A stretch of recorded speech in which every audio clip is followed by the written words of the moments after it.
ساری دنیا میں پھیل جاتے ہیں. پھر جو لوگ دعائیں کر رہے ہیں نمازیں پڑھ رہے ہیں ان کے ساتھ آمین کہتے ہیں. پھر جب سحری کی صبح صادق کی اذانیں ہو جاتی ہیں تو سارے فرشتے اکٹھے ہوتے ہیں, جبریل سے پوچھتے ہیں کیا ہوا؟ تو جبریل کہتے ہیں اللہ نے سب کو معاف کر دیا, 4 آدمیوں کا کیس پینڈنگ. تاریخ ڈل گئی, تاریخ ڈل گئی کہ یہ جب تک یہ کام کر رہے ہیں معافی نہیں, چھوڑ دیں گے معاف. یہ کون ہے؟ کہ مدمن خمر, شراب پینے والا, اس کی معافی نہیں ہوتی شب قدر میں. تو کوئی اللہ نہ کرے کوئی ہو, کوئی ہے تو توبہ کر. ہر خواہش جسے آپ دنیا میں تصور کرتے ہو اس کو اللہ نے حلال طریقے سے جنت میں تیار کر کے رکھا ہوا ہے. کہتا یہ شراب چھوڑو, تمہارے منہ سے بدبو, بے ہوش ہو رہے, پیشاب نکل رہے, تم آؤ میرے پاس. وسقاہم ربہم شرابا طہورا, تیرا رب تمہیں خود اپنے ہاتھوں سے پلائے. ٹھیک ہو گیا؟ عاق لوالدیہ, ماں باپ کا نافرمان, بخشش شب قدر بھی نہیں بخشوا سکے, ماں باپ کا نافرمان. میرے نبی نے فرمایا جب لوگ جنت میں جائیں گے نا تو اویس کرنی بھی جا رہے ہوں گے. اویس کون ہے؟ اویس بن عامر من مراد من قرن من الیمن. یہ میں نے آپ کو ان کا پورا جغرافیہ, ان کی پوری آپ کی میں نے آپ کو ان کی بتا دی ہے بایوگرافی. اویس نام ہے, عامر کے بیٹے ہیں, مراد قبیلہ ہے, قرن اس کی شاخ ہے, اور یمن ان کی رہائش ہے. میں ان کی بستی گیا 3 سال پہلے جہاں وہ پیدا ہوئے, اویس کرنی جہاں پیدا ہوئے, میں وہاں گیا تھا. انہوں نے ماں کی حد درجہ خدمت کی, وہ آسمانوں تک پہنچی. یہ میرے نبی کی خدمت میں حاضر نہیں ہو سکے, آسمانوں سے جبریل پہنچے. اب جبریل کی بات کو میرے نبی کیا کس طرح, چونکہ اللہ کے نبی دیکھ رہے تھے کہ آئندہ آنے والی نسلیں ماؤں کے ساتھ کیا کریں گی. ہے یا رسول اللہ قیامت کب آئے گی؟ ایک سائل سوال کرتا ہے. آپ نے کہا اللہ کو پتہ کب آئے گی. کہا جی کوئی نشانی تو بتا دیں کہ جب ماؤں کو ذلیل کریں گی اولادیں تو قیامت آ جائے گی. عمر, علی, 2 عظیم ہستیوں سے کہا جا رہا ہے تمہارے دور میں ایک شخص آئے گا, اس کا نام ہوگا اویس بن عامر, درمیانہ قد, رنگ کالا, ایک سفید داغ جسم پر, جیسے آنکھوں سے دیکھ ہی رہے ہوں گے, آنکھوں سے اللہ نے پردے ہٹا دیے ہوں گے.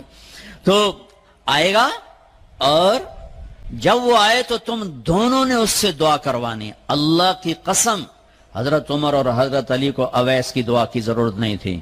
یہ آپ کو پیغام پہنچانے کے لیے ہے کہ ماں کا کیا مقام ہے. تو وہ حضرت عمر حیرانوں کے دیکھنے لگے کہ کیا کی جاندے نے ایسی دعا کروا بھی. صحابی کو تو کوئی پہنچ نہیں سکتا, پھر صحابی بھی عمر اور علی جیسا. آپ نے کہا عمر, علی. اویس نے ماں کی خدمت کر کے اللہ کو اس طرح خوش کر دیا ہے, جب وہ ہاتھ اٹھاتا ہے اللہ کبھی خالی نہیں لوٹاتا. حضرت عمر ہر سال حج میں جاتے, 10 سال خلیفہ, 10 سال حج کے. کوئی اویس پتہ نہیں چلتا. ایک دن سارے حاجی لائن حاضر کر لیے, تھوڑے سے تو آتے تھے. بھائی کھڑے ہو جاؤ, ہاں بھائی سب بیٹھ جاؤ, یمن والے کھڑے رہو, اور تھوڑے ہو گئے. ہاں بھائی یمن والے سارے بیٹھ جاؤ, صرف مراد قبیلہ کھڑا رہے, پھر بالکل تھوڑے ہو گئے. ہاں بھائی مراد والے سارے بیٹھ جاؤ, صرف مراد کی سب کاسٹ, شاخ, قرن. تو ایک آدمی بچا. اچھا تم قرنی ہو؟ کہا جی. اویس کو جانتے ہو؟ کہا جی جانتا ہوں, میرے بھائی کا بیٹا ہے, بھتیجا سگا, لیکن وہ تھوڑا ہلے ہوئے ہے. تجھ کیوں پوچھ دے ہو؟ اب فرمایا میں تو ہلے ہوئے لگتا پہ ہیں. کدھر ہے؟ کہا جی آیا ہوا ہے. کہاں گیا ہے؟ کہا جی وہ ادھر گیا ہے عرفات اونٹ چرانے. آپ نے حضرت علی کو ساتھ لیا اور عرفات کی دوڑ لگا دی. وہاں پہنچے تو دیکھا اویس کرنی درخت کے نیچے نماز پڑھ رہے اور اونٹ چاروں طرف چر رہے. یہ آ کے بیٹھ گئے. انہوں نے محسوس کیا 2 آدمی آگے تو نماز مختصر کر دی, سلام پھیرا. حضرت عمر نے پوچھا کون ہو بھائی؟ کہا جی میں مزدور ہوں. اور کون؟ اسے نہیں خبر یہ کون ہے. تیرا نام کیا ہے؟ کہا میرا نام اللہ کا بندہ. حضرت عمر کہنے لگے سارے ہی اللہ کے بندے, تیری ماں نے تیرا نام کیا رکھا ہے؟ کہا بابا تو کون ہے میرا انٹرویو کرنے والا؟ ان کو عجیب سا لگا نا. تو حضرت علی نے کہا اویس یہ امیر المومنین ہے عمر بن خطاب, اور میں ہوں علی بن ابی طالب. پھر تو اویس کانپنے لگے. کہا جی میں معافی چاہتا ہوں, بہت معافی چاہتا ہوں, میں تو آپ کو پہچانتا نہیں تھا, میں تو پہلی دفعہ آیا ہوں. حضرت عمر نے فرمایا تو یا نا اویس کا؟ جی میں اویس ہوں. کہا ہاتھ اٹھا ہمارے لیے دعا کر. وہ رونے لگے. کہ میں دعا کروں؟ تسی سردار, میں نوکر توڑا, میں دعا کروں؟ کہاں, اللہ کے نبی نے فرمایا تھا عمر اور علی جیسی ہستیوں کے لیے اویس کے ہاتھ اٹھوائے گئے. پیچھے جہاد نہیں ہے, تبلیغ نہیں ہے, تصوف نہیں ہے, پیچھے ماں کی خدمت ہے. اب وہ حدیث سناتا ہوں جو پہلے سنا رہا تھا. آپ نے فرمایا لوگ جائیں گے جنت کی طرف, اویس بھی چلیں گے. جب جنت کے دروازے پر پہنچیں گے تو اللہ تعالیٰ فرمائیں گے باقیوں کو جانا دو, اویس کو روک لو. تو اویس پریشان, اے اللہ اے میں نے بو احتیاط کیوں روک لیا, یہ کیا ہوا؟ اللہ تعالیٰ فرمائیں گے یہ پیچھے دیکھو. پیچھے دیکھیں گے تو جہنم میں کھڑے ہوں گے کروڑوں اربوں کی تعداد. تو میرا اللہ فرمائے گا اویس تیری ایک نیکی نے مجھے بڑا خوش کیا ہے, ماں کی خدمت. تو انگلی کا اشارہ کر, جدھر جدھر تیری انگلی پھرتی جائے گی نا سب کو تیری طفیل جنت میں ڈال دوں گا. ہوئے ہوئے ہوئے ہوئے. یہ وہ ماں ہے جو کراچی کے ہر گھر میں ذلیل ہو رہی ہے, اور پنجاب کے ہر گھر میں, سندھ بلوچستان, کوئی نصیبوں والی مائیں ہیں جن کو آنکھوں کی ٹھنڈک اولاد ملی ہے, ورنہ زہریلے سانپ ہیں. ابھی میں رائے گنج میں تھا تو ایک خاتون کا خط آیا اسلام آباد سے. لگتا تھا اس نے آنسوں سے لکھا تھا خط کہ مجھے میرے بیٹوں سے بچاؤ, مجھے میرے بیٹوں سے بچاؤ, یہ تباہ ہو جائیں, یہ غارت ہو جائیں. ماں یہ کہہ رہی ہو تو کہاں تک انہوں نے ماں کو پہنچا دیا؟ ماں کا نافرمان, شراب پینے والا ماں کا نافرمان. بھائی کوئی ہے توبہ کر لے. ماں باپ دونوں, والدین دونوں. تیسرا رشتہ داروں سے لڑنے والا, بہنوں سے لڑا ہوا, بھائیوں سے لڑا ہوا, چاچوں سے لڑا ہوا, ماموں سے لڑا ہوا, بیوی سے لڑا ہوا, بیوی خامن سے لڑی ہوئی. جہاں رشتوں میں لڑائی ڈالنے والا ہے, جو عورت ہے یا مرد ہے, رشتوں میں لڑائی ڈالنے والا پینڈنگ ہو جائے گا, نہیں معاف ہوگا. کہ تو میرے بندوں کو معاف نہیں کرتا, مجھ سے معافی مانگتا. بھائی مانگ لیں, معاف کر دیں, سینے سے لگا لیں, درگزر کریں. میرے اللہ کو آپس کی نفرت. دیکھو چوری ڈاکہ بڑے گناہ ہیں اور معاشرے میں انتہائی ذلیل سمجھے جاتے ہیں. اس سے زیادہ اللہ کی نظر میں انسان گرتا ہے جب اپنے دل میں بغض پالتا اور نفرت پالتا. کسی کو حقیر جاننا, کسی کو تانے دینا, کسی کو بولیاں مارنا.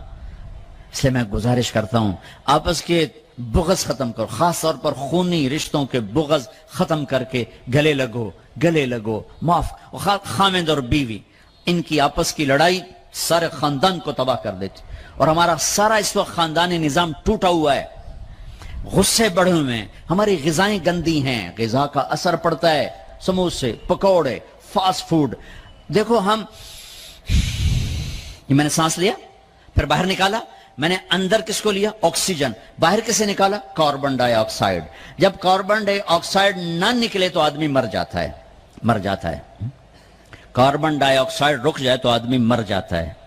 یہ جتنے کولڈ ڈرنکس ہیں سب میں کاربن ڈائی آکسائڈ ہے جو آپ خود اپنے اندر لے جا رہے ہیں. تو مزاجوں میں غصہ بڑھ رہا ہے, تیزابیت بڑھ رہی ہے. پھر جتنی فاسٹ فوڈز ہیں یہ سب مزاج گندا کر رہی ہیں. مزاج, اللہ کے واسطے چسکوں کے پیچھے نہ پڑو, نیچرل غذاؤں پہ آؤ. میرا اللہ نے کہا والتین والزیتون, مجھے قسم ہے زیتون کی اور انجیر کی. کتنا خوبصورت اور مفید پھلوں کی قسم اٹھائی اللہ تعالیٰ نے. اللہ نہیں کہہ سکتا تھا مجھے جلیبیوں کی قسم, اور مجھے سموسے کی قسم, مجھے پکوڑے کی قسم, چنیوٹیاں دے کنے دی قسم. سارے جہان دے میدے برباد کر دیتے کنے کھوا انہا. اللہ نے کتنی اچھی خوبصورت غذاؤں کی قسم اٹھائی ہے. اپنی غذائیں ٹھیک کرو, پھر اپنے رشتوں کو ٹھیک کرو, اپنی حدود قائم کرو. ساس سسر نے خامند اور بیوی کو برباد کیا ہوا ہے, اور خامند بیوی نے کہیں خود اپنی نادانی سے ایک دوسرے کو برباد کیا ہوا ہے, کہیں ماں باپ نے مل کر تربیت کے نام پر اولاد کو برباد کیا ہوا ہے. ماں باپ ہونے کا غلط فائدہ نہ اٹھاؤ, اپنی اولاد پہ اتنا جبر نہ کرو کہ وہ باغی ہو جائیں, اور تربیت کے نام پر ان پر سختی کرنے سے ریاکشن آئے گا. اپنے نبی کی سیرت پڑھو, یہ لمبا مضمون ہے, بیان کرنے میں صرف اشارے دے رہا ہوں. کہ رشتے محبت سے قائم رہتے ہیں، رشتے محبت سے قائم ہوتے ہیں۔ اللہ کا فضل ہے، میں نے اللہ کے نبی کی زندگی کو پڑھا ہے، شوق سے پڑھا ہے، آپ کے گھر کو پڑھا ہے، آپ کے گھرانے کو پڑھا ہے، اہل البیت کو پڑھا ہے، لیکن میرا دعویٰ نہیں کہ میں نے سب کچھ پڑھا ہے سب کچھ نہیں۔ جتنا میں نے پڑھا ہے کسی ایک جگہ میں نے نہیں دیکھا میرے نبی نے حسن حسین کو ڈانٹا ہو یا ان کو بٹھا کے نصیحت، بچوں یہ نہیں کرنا، یہ کرنا ہے، یہ نہیں کرنا، یہ کرنا ہے۔ پیار دیا، پیار دیا، پیار دیا۔